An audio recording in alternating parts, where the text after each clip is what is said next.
Les émissions de gaz à effet de serre sont à l'origine de la crise climatique que nous traversons actuellement.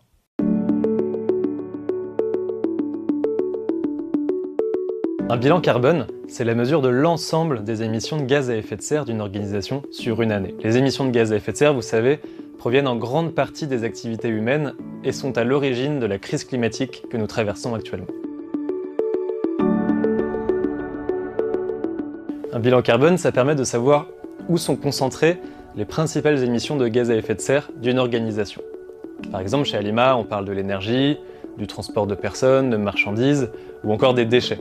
Et le savoir, ça permet d'agir dessus et de mettre des actions concrètes en œuvre pour les réduire. Depuis 2022, chez Alima, on s'est engagé à limiter l'impact environnemental de nos interventions humanitaires. Donc, concrètement, ça veut dire qu'on essaie de ne pas dégrader davantage la santé et les conditions de vie déjà difficiles de nos patients.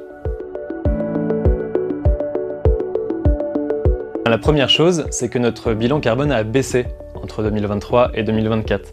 Alors, il y a des facteurs conjoncturels qui expliquent cela, comme par exemple l'ouverture ou la fermeture de certains projets. Mais il y a aussi des facteurs structurels, car nous avons fait des progrès en 4 ans, notamment sur le déploiement de l'énergie solaire dans les hôpitaux et les centres de santé. Au total, nous avons émis près de 20 000 tonnes d'équivalent CO2.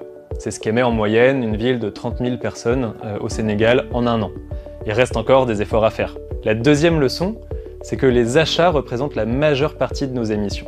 Comme beaucoup d'autres ONG, nous sommes dépendants des choix de production de nos fournisseurs de médicaments, d'intrants nutritionnels, d'équipements biomédicaux, etc.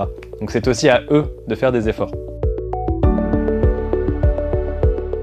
En 2026, nous allons poursuivre nos efforts en matière de décarbonation de nos projets humanitaires. Nous allons aussi renforcer notre stratégie pour adapter les soins au changement climatique dans une nouvelle version de notre feuille de route environnementale.